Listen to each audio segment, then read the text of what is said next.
Guys and gals, I have something really cool to show you today. This is the Pindrop XL from AAC Enterprises. And what's interesting about this can is that this is an all carbon fiber constructed device. The body is all carbon fiber. There is one metal part, and that is the mount. That's because you can't really reliably thread carbon fiber. This makes it a super lightweight can. It is an all 3D printed stack in there with a carbon fiber wrap on it. And I think it looks pretty good on this carbon fiber barrel here. But there are some interesting things about carbon fiber. And I have to say that this is the lightest can that I've tested. And it is perceptibly quieter than everything else in my inventory.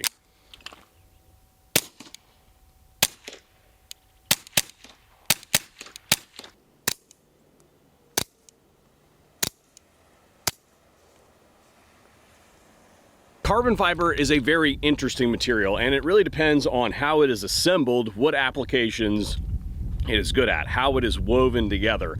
One of the things that it's really popular for is use in pressure vessels, and those usually go really well as long as you don't mix any dumb millionaires into the mix. But suppressors are pressure vessels at their heart, and one of the other things that suppressors do that we don't really like all that much is they get really hot really fast because they are a gas capturing vessel. But carbon fiber is very heat resistant. So what we're going to do today is we're going to measure the temperature. Cold can is 66.9 degrees. I don't know if that's going to show up. 66.9. And I'm going to shoot 25 rounds through this gun, and then we're going to measure the temperature again, and then I'm going to go to a stainless steel can and see what the difference is. Now here's the thing. This gun has been giving me problems lately. I don't know if it's the ammunition, I don't know if it's the magazines, but or if it's the fact that it's been below zero for like a month. So I don't know. We'll see. There's even one stuck in the chamber. Really?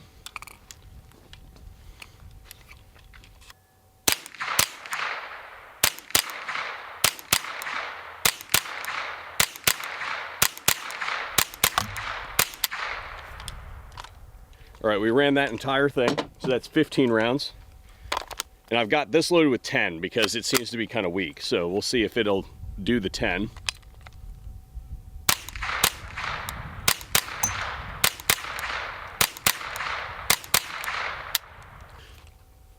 Oh yeah, easily grippable. It feels nice. Let's see here. And now I'm going to switch over to a different can. It's made out of stainless steel. All right, we're getting a temperature right at 70 degrees.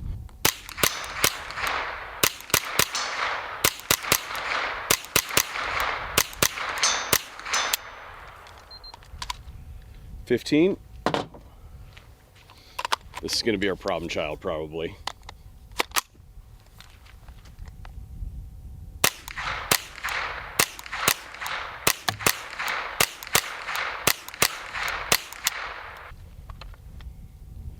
I can tell you right now, it's definitely warmer. That's looking like 145 degrees, 144. Yeah, I'll get a shot of this for you guys. Now, obviously, heat creeps and stuff like that, so like it's hot here and cool to the touch up here at the tip. But I think that what this showcases is that carbon fiber is really good at not absorbing excessive amounts of heat. Obviously, if we sat here and shot 200 rounds through it, then we would probably get up to higher temperatures. It's just that it goes slower. Now here's the thing. Carbon fiber also fails at a lower temperature than stainless steel. So just keep that in mind. It's not like some super wonder material. What about the cold? Because sometimes carbon fiber can be brittle depending on the temperature, how the weave is done, and what resins used. So I threw it in the freezer for a couple days and then went out on a really cold day to see if I can get it to pop. All right, I feel like that's far enough. Come back and get it in an hour.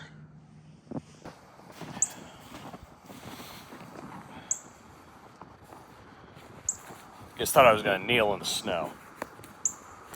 Did forget my eye protection though, so I'm gonna have to not shoot at anything except for all the way out there.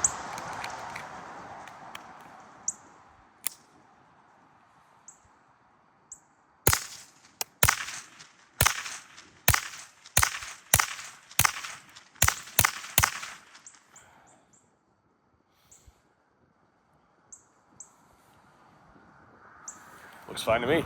Welcome to the range, folks. It was actually pretty difficult to get out here.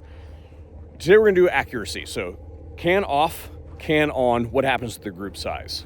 To do that, I have the Fletcher Rifle Works open top 1122, excuse me, full video out on that, and it is wearing the brand spanking new Gideon Guardian. It is not zeroed. Part of coming out here today is to zero that, so later I can do the point of impact shift test. So what we're gonna be looking at today is suppressor off, shoot a group. Suppressor on, what happens to the group? Okay, let's do it. And then I'm gonna throw all that trash there in that burn pile and throw some sticks for Finn.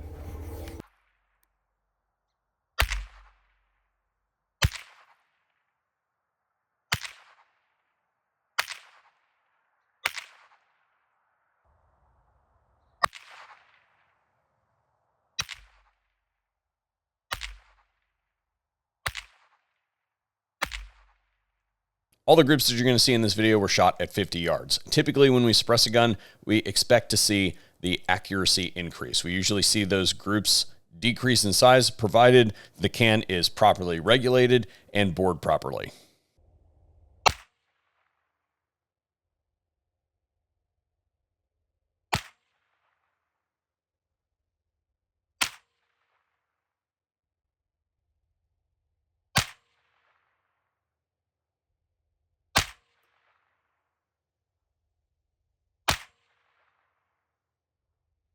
We expect to see some kind of point of impact shift when you put a can on the gun. I'm going to classify this one as negligible. Boys and girls, it is a whopping 1 degree heat wave today, so we're going to do this as close to the office as we possibly can and then go back inside between segments so we don't freeze to death. And what we're going to be looking at is the relativistic restriction to flow for this device relative to some other things that are available on the market to see how it stacks up. So first off, unsuppressed, and we're going to be using this full quartz and scorpion because there's no geometry on the back side of the gun. The idea here is that we're going to print some kind of exhaust onto the white paper back here. We're going to put a different suppressor on, see how it stacks up, move the paper up. You guys get the idea. So here we go, unsuppressed first, and we're shooting into some sandbags, and then of course we got 200 feet of hill behind us to make sure that we don't do anything stupid. Just as a real quick post-production insert, I made sure that this gun was completely degreased before we started using Otis's Quick Scrub. Unsuppressed.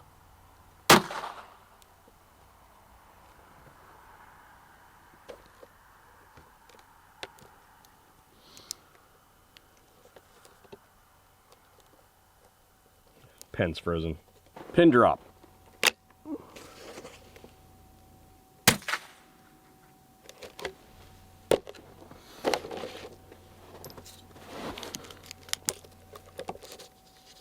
This suppressor uses an Omega stack.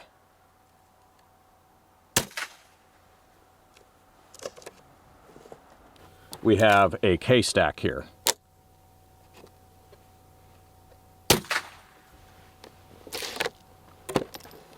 On to the results. This is exactly what I expected that we were going to see in this instance. Unsuppressed, we would expect to see basically nothing out of a gun that was tuned to not run with the suppressor. A little bit of powder grain perforating the paper. That's it. When we skip down to the Omega and the K stack, the K is printing a little bit heavier than the Omega, which is the way that it should be. The K restricts flow a little bit more than an Omega stack does.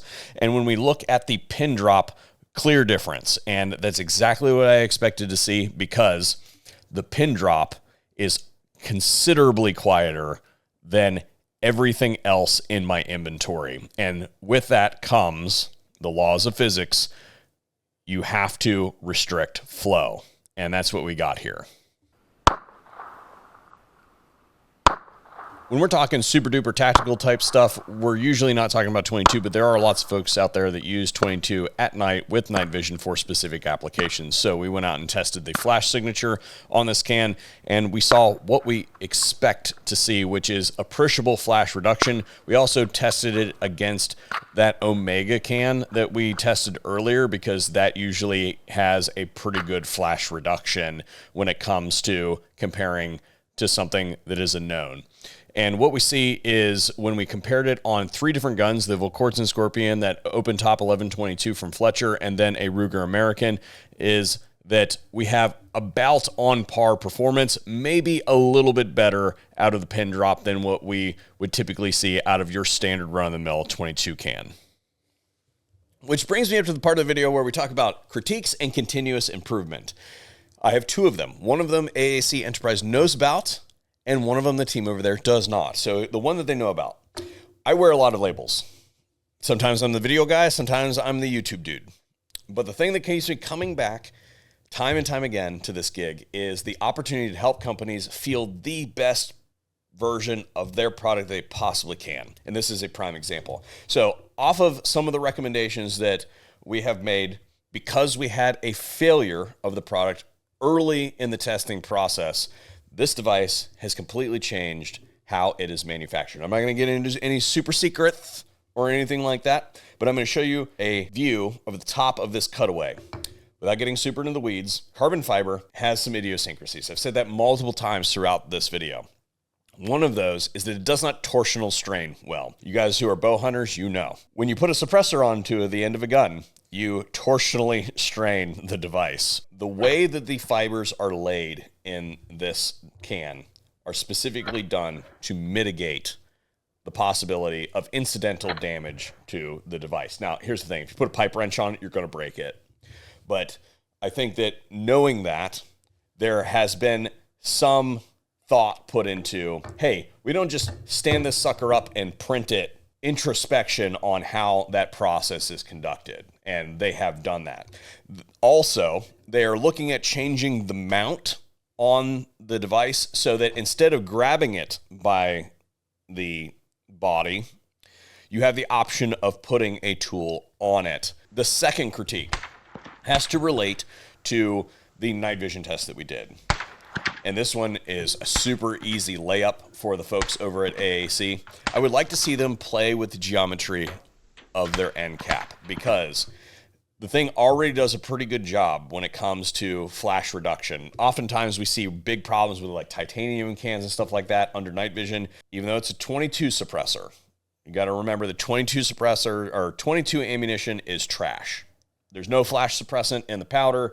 The bullets are shittily made, etc. There's value ammunition, does not usually perform very well under night vision.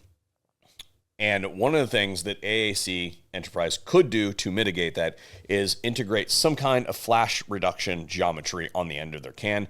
And since they're already using additive manufacturing to manufacture this thing, rapidly prototype that, figure out what works and what doesn't. So I'm pretty impressed with this device, and hats off to Andy and his team over there at AAC Enterprise. Thanks for tuning into the VSO Gun Channel. Hopefully we'll see you on another one here pretty soon.